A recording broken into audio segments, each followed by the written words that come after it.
témoignages. Il y a les bons témoignages. Il y a aussi les mauvais témoignages. Au nom de Jésus-Christ. Les bons témoignages. C'est ça, il fait. Jean 5, verset 10. C'était un jour de sabbat. Les Juifs dirent donc à celui qui avait été guéri, c'est le sabbat. Il n'était pas permis d'apporter ton lit. 11. Il leur répondit, celui qui m'a guéri m'a dit, prends ton lit et marche. Amen. Yes. Ìyẹn ti gbà náà, orí karùn-ún, ẹsẹ̀ ìkẹwàá. Nítorí náà, àwọn Júù wí fún ọkùnrin náà tí a mú láradá pé ọjọ́ ìsinmi ni òní, kò tọ́ fún ọ láti gbé àkekè rẹ. Nígbà tí Jésus-Christ, il a guéri les malades. Ó wo àwọn aláìsàn sàn. Mais les païens, Àmọ́ àwọn aláìgbàgbọ́, ils ont appris à les juger. àwọn àǹdá Jésù Kristi lẹ́jọ́. Est-ce que c'est aujourd'hui là, il peut guérir les malades? Wọ́n sọ pé sóòlì ni orí wo aláìsàn sàn. Wọ́n lè sọ bẹ́ẹ̀ sí wọn. On peut le dire pour tu toi aussi. Ọmọ ọjọ́ mẹ́jọ, De 8 jours, kí ni àwọn àlọ́ sọ? tu t'en vas chercher quoi à l'église? Wọ́n máa dáhùn. Toi, il ne faut pas les écouter. Yes. Ẹsẹ̀ kọkànlá, ó sì dá wọn lóhùn wípé ẹni tí ó mú mi láradá, ó ní ó fún mi pé gbé àkekè rẹ kí o sì máa rìn. Ó jẹ́ ìyàsí ẹjọ́ tí wọ́n. Ne s'en foutait de ce qu'il disait. Il faut que Jésus va libérer. Oh, et que Jésus Christ est au sang. Il dit la personne qui m'a guéri. On y a une tombe sang. Il dit c'est le cas de me lever et dans ma maladie. Et nous, ils sont. Ok, qui va laisser le camp? Et c'est comme ça la publication a commencé. Ok, qui va laisser le camp? C'est comme ça la publication a commencé à être publique. Jésus sait il a nous automatique. Jésus fait les miracles tout le temps qu'il veut. Aussi donc, Toi, ça ne te regarde pas. il faut le faire au nez à moi. Parce qu'eux, ils ne sont pas gênés. Moi, il y a païen. Ce sont les païens. Gâti, Allah, ça m'a guéri. Lorsque le malade a témoigné, Il a commencé. qu'est-ce qu'il doit faire? Alléluia. Se réjouir avec lui et dire Alléluia. Jésus, oh, il y a toi, il s'est mis. Que Jésus-Christ a guéri jour de sabbat. Ah, au goût de feu. Gloire à Dieu. Oh, Seigneur. Ils n'ont pas fait cela. On m'a guéri. Au contraire, ils sont en train de lui demander. Oh, le tête, il m'a dit, paix. Il y a longtemps que les traites sont là. Sorcière, tu m'as dit, paix. Il y a longtemps que les sorcières sont là. Sorcellerie, tu m'as dit, Il y paix. a longtemps que la sorcellerie existe. Salusi, tu m'as dit, Il y paix. a longtemps que la jalousie existe. Ne m'as pas dit, ah, je m'en tape. Pendant que la prédication sort, Oh, what the fuck, it's done. tu ne dois pas somnoler. Il dit, oh, mon petit, one. C'est de là que vient le sommeil. On va poser la tête au mur. Ça va être là. Tu veux voyager, oui.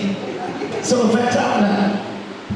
Ah, amen. Tu veux voyager dans l'église, oui. Oh, non, sérieux.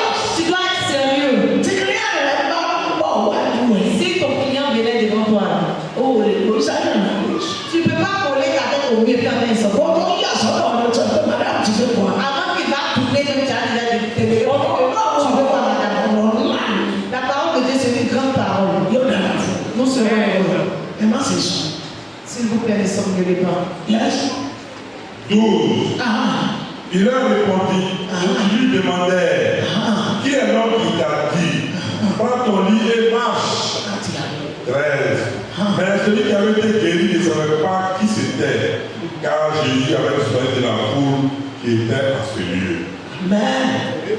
Il y a la foi. Ẹsẹ̀ kejìlá, Ah, nígbà náà ni wọ́n bí léèrè wípé ọkùnrin wo ni ẹni tí ó wí fún ọ pé gbé àkekè rẹ kí o sì máa rìn. On lui demande. à celui qui voit paix, Il y a longtemps que les mauvaises personnes sont là. et il y a encore, Les jeunes. c'est pas bête, c'est là. Si on voit que vous faites bien, Mouti, que vous ne buvez pas l'alcool, ça peut. vous ne commettez pas l'adultère ou la fornication, Oh, puis, ils vont vous demander, ça c'est vrai. vous allez dans quelle église? Non, non, ouais, c'est vrai. Attends, dites-moi, c'est quelle religion que tu exerces? Vous demandez, Parce qu'ils ont vu la différence en toi. Si tu leur dis, je sais Jésus-Christ, mon Dieu et mon Sauveur. On dit, ah, je vois.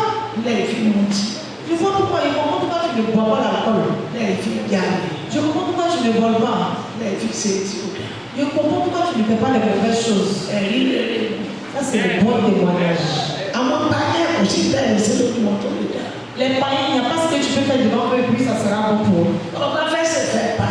Si tu veux faire la volonté d'un païen, tu vas devenir l'ennemi de Dieu. Nous serons heureux.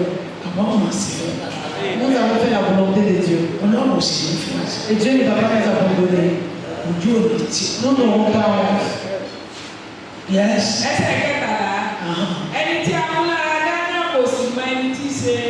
Nítorí náà, Jésù ti kúrò níbẹ̀ nítorí àwọn èèyàn púpọ̀ wà níbẹ̀. Amen. Jésus était déjà parti. Il a fini de faire le miracle.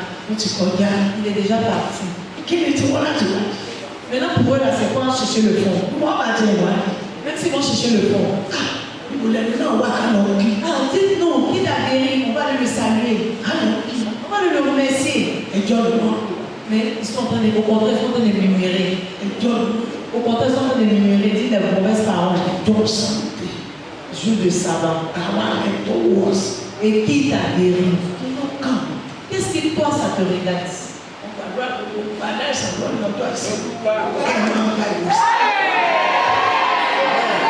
On va prier que tous les malades soient guéris ce jour de sabbat au nom de Jésus.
Ça sera ici. Ó sì ti rí bẹ́ẹ̀. Et c'est déjà ici. Àánú fọ̀.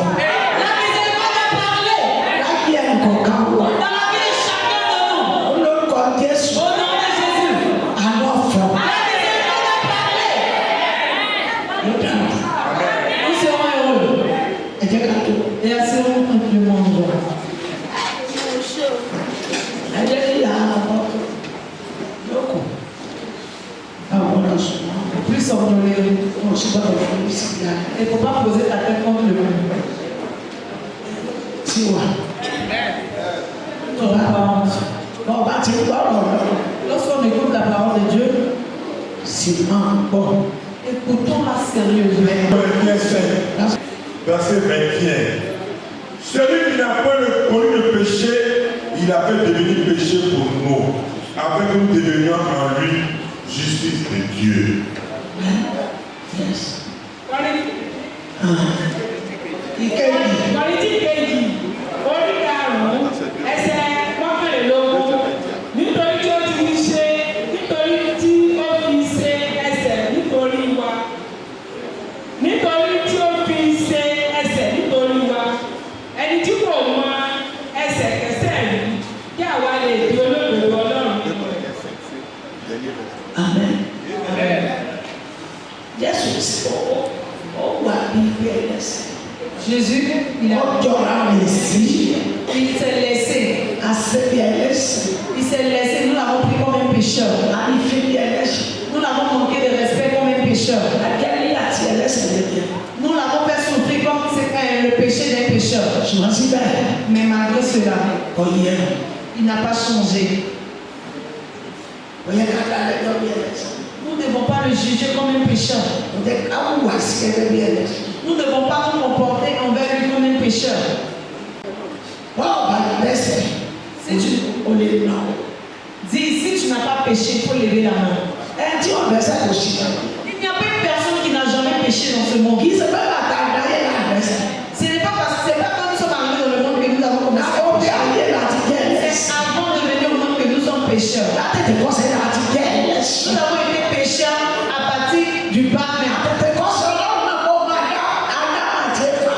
avant même que Dieu a créé Adam et Ève. Ádámù àti ọlọ́run dá Ádámù àti Éfà. Vous verrez que quand Dieu a créé Adam et Ève, Ó ti wà nínú ètò ọlọ́run. c'est déjà dans le plan de Dieu. Tí ọba sínú ètò Si ce n'était pas dans le plan de Dieu, ènìyàn lè mọ̀ náà. nous n'allons pas connaître le moment. Ó ti wà nínú ètò. C'est déjà dans le plan. Júdásì Judas, ó ti gba ìdájọ́ gbogbo wa yìí. il avait déjà reçu le jugement avant qu'il ne reçoive le jugement. Ló plan ọlọ́run ló ti wọlé ti ìdájọ́. Dans le plan de Dieu, c'est ce qui tient. Ọlọ́run ti mọ̀ pé ìbá sàn ọmọ wà. Dieu même savait que ça sera mieux qu'il ne soit pas venu au monde. Olú ọlọ́run ti mọ̀ ibi tí ó máa ń di. Parce que Dieu sait déjà là où il va terminer. My brother bless. Mes frères et sœurs, Bá ọlọ́run rẹ̀ marchons avec Dieu ní òtítọ́ en vérité àti òdodo et en justice kó lè bá jọba. pour pouvoir régner avec lui. Èèyàn lásán ò lè bá jọba. Une personne seule ne peut pas régner avec lui. Ẹlẹ́sẹ̀ ò lè bá jọba. Le péché ne peut pas régner avec lui. Olówó ló fi bá jọba jọ. Tu as l'argent, donc tu penses qu'avec ton argent tu vas régner avec Dieu. Non. Ọba ní owó kojú tó bá. Même si tu as l'argent pour dépasser tout le monde entier, Ó lè bá jọba. tu ne peux pas régner avec Dieu. Ẹ̀tọ́ lè bá jọba. La personne qui veut régner avec lui, Ní àwọn tó ṣe ìfẹ́. c'est les personnes qui font sa volonté. Ẹ̀tọ́ láti fi òun. Faisons la volonté de Dieu. Àbá sì fi òun. Si nous faisons la volonté de Dieu, Àwọn bá jọba. nous allons régner avec lui. Ojú ó sì fi ti. Et nous n'aurons pas Ní gbogbo ọ̀nà. dans toutes les voies. A ní láti rà á. Nous avons le droit de recevoir la miséricorde de Dieu. Ọ̀rọ̀ ọlọ́run tá a gbọ́. Et la parole de Dieu que nous écoutons, Má jẹ́ ká fi ṣe. ne jouons pas avec. Ẹ má fi ṣe. Ne jouons pas avec. Ẹ má jáfara. Pardonnez, ne sois pas tombés. Mettons toujours attention à la parole de Dieu. Nínú ọ̀rọ̀ rẹ̀ láti gbọ́. Si c'est dans sa parole que nous l'avons écouté, Yóò sì dára. et nous serons heureux. À lọ sínú ìwé sáà. Ouvrez le livre dans le livre des psaumes. Sáà. Le psaume. Amen. Amen. Sáà. Ó Psaume 1, du verset 3 jusqu'à 12. Jusqu'à 12. Psaume 1, du verset 3 à 12.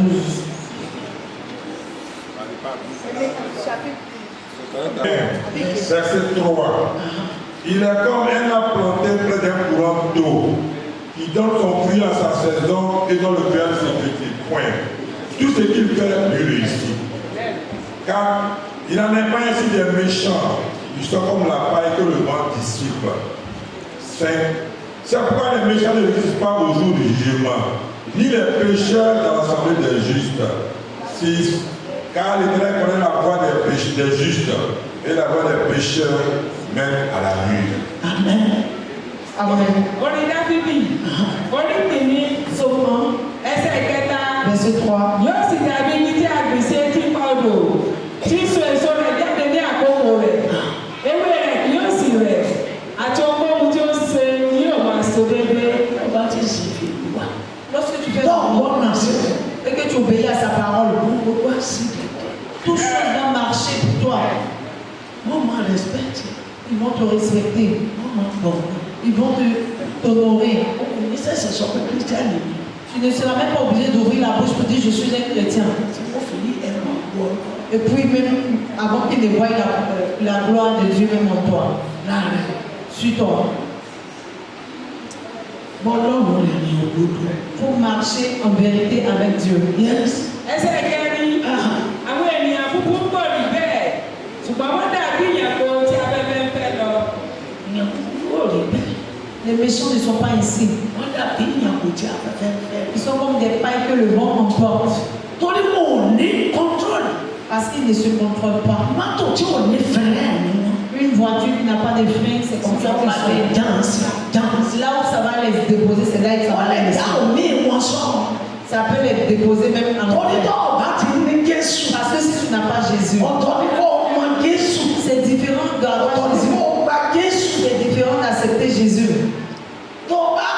Si tu le connais, tu dois entendre sa voix. Tu vas venir à l'église. Tu vas lire ta Bible. Mais tu ne le connais pas encore. Pour pouvoir le connaître, c'est que il doit te changer en bien. Sans même parler de toi. On doit voir la gloire et la bonté de Dieu en toi. Si tu n'as pas Jésus et tu ne l'as pas accepté, tu n'as pas accepté Jésus en toi. Donc le mauvais esprit en toi ne peut pas sortir. Mauvais esprit qui t'envoie à faire le mal, ça ne peut pas sortir. Parce que si tu as accepté Jésus, la lumière va t'illuminer. Le mauvais esprit qui en toi va entendre la voix de l'Éternel. Le diable et ses disciples dans ton cœur, ils vont s'enfuir. Et la lumière entrera. L'Esprit de Dieu entrera. Et le péché, tu vas avoir la haine du péché. Et tu seras saint. Tu seras révélé. Ẹsẹ̀ karùn-ún, nítorí náà, àwọn ènìyàn búburú kì yóò lè dìde dúró ní ìdájọ́. Bẹ́ẹ̀ ni àwọn ẹlẹ́ṣẹ̀ kì yóò lè dúró ní àwùjọ àwọn olódodo. Le pécheur ne peut pas t'aider au milieu des saints. Ça ne sera pas possible. Même si tu veux te lever, tu ne pourras pas te lever. Ça ne sera pas possible. Ceux qui vont témoigner, vous verrez quand d'autres veulent voter. Leur mauvais comportement depuis le bas âge. Si c'est à lui qu'il lance, s'il a l'habitude de ne pas respecter les gens dans son quartier, forcément ils vont chercher les détails. Ils vont venir en quête pour le reconnaître. Pour le reconnaître, chercher dans les quartiers où il était. Tu peux te dire que tu ne vas pas arriver à la position et puis tu vas y arriver. Ils vont chercher, ils vont venir en quête. Maintenant, si toi on ne t'a pas élu et que tu n'as pas été aussi notable, On doit savoir que Dieu vraiment il va fouiller nos œuvres. Dieu nous voit plus que nous-mêmes. Yes. Ẹsẹ̀ kẹfà nítorí olúwa mọ ọ̀nà àwọn olódodo ṣùgbọ́n ọ̀nà àwọn ènìyàn búburú ni yóò ṣègbè. Dieu connaît la voie des justes. Avant de dire que tu es juste, Dieu il va d'abord démontrer. Mais les mauvaises personnes, on dit ça à la ruine. C'est le livre qu'il a dit. La prédication doit te changer en bien. La parole de Dieu doit te réparer. Tu dois changer obligatoirement. Si tu as l'habitude de voler, tu dois changer en écoutant la parole de Dieu. Parce que tu es devenu enfant du Seigneur. Ta vie a changé. Les gens le verront. Je ne comprends pas, il ne fait plus parler au quartier. Et cette femme-là, elle ne mélange plus la peau. Il y a des personnes, d'autres femmes, ils ont quitté un quartier. Si c'est une mauvaise personne, beaucoup d'autres seront dans le quartier que cette femme elle va même informer les gens qu'elle est. Mais si elle quitte même avant une semaine, on saura que la mauvaise femme elle a quitté le quartier. Parce que le quartier sera en paix. Il n'aura pas les cris. Il n'aura pas les cris de lui à dire, tel a dit. C'est pareil aussi quand tu es une bonne personne. Pourquoi cette femme passée? La beauté qu'on combine. C'est au-delà de comment qui vit. Chacun a son témoignage. Il y a les bons témoignages. Il y a aussi les mauvais témoignages. Au nom de Jésus-Christ. Les bons témoignages. C'est ça il fait. Sur nous. Yes. Amen. Nous n'avons pas honte. Je suis avec nous. Sois un bon témoignage. Dans la rue où tu habites. Sois un bon témoignage. Là où tu habites. Sois un bon témoignage. Au marché. Sois un bon témoignage. On dit à cette femme-là vraiment. Ah, on a parada. Tu vas beaucoup aussi vite maintenant. Mais ça c'est le jour où la même touche ton ennemi. On va mentionner ah, à la au bourreau. C'est lui qui est mort, c'est lui qui est mort. Si on l'a couillé à l'eau, on a regardé. C'est bien. On va pas d'affaires. Regarde l'autre femme là. Elle va bien toi avec des femmes là, elle est fatiguée. Il mange rien, il est non. Elle est fatiguée. Il mange rien, il est non. C'est bien pour lui. On d'affaires. On a dit qu'on va lui dire ici. On d'affaires. Est-ce que c'est bon qu'on dise ça de toi? Les jeunes, on ne doit pas dire ça de nous. Ne sois pas un faux chrétien. Ne sois pas un faux chrétien. Il faut laver ta voix. Marche dans la sainteté. Ne sois pas dans les conneries. Ne sois pas dans le péché. Respecte. Il faut te respecter. Respecte-toi. Respecte-toi. On va dire quelque chose qui s'est passé. Elle est sortie, elle est rentrée dans la voiture. Et puis elle a vu là où la voiture a arrêté de loin. Et puis la voiture vient doucement. Elle aussi, elle s'est arrêtée, elle n'a pas encore traversé pour aller vers la voiture. Et elle a vu que la voiture, il y avait le phare qui était allumé. Et elle a dit merci au chauffeur. C'est un Congolais qui est dans son quartier. Un colonel qui est dans son quartier. Et maman lui a dit merci. Il dit non, pas de quoi. Son comportement. Si c'est son comportement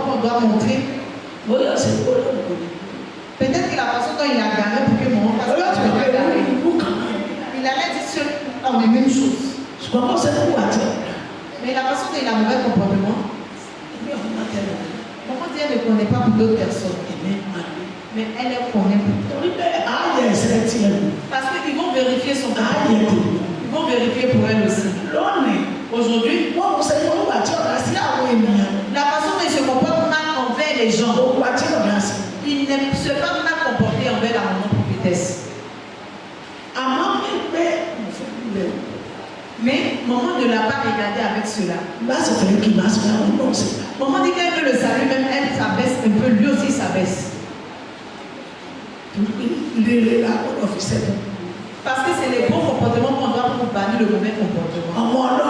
Enfant de Dieu, il faut prendre le bon comportement pour bannir le mauvais. Ce qui est amer, qui est amer, il s'est produit dans ta vie. Prends le miel, prends pour remplacer. Béni à toi. Prends le miel pour remplacer. Dis que tu es bête. Et Dieu te dira, mon enfant qui est intelligent. Nous serons heureux. Nous n'aurons pas honte. Dans toutes les voies.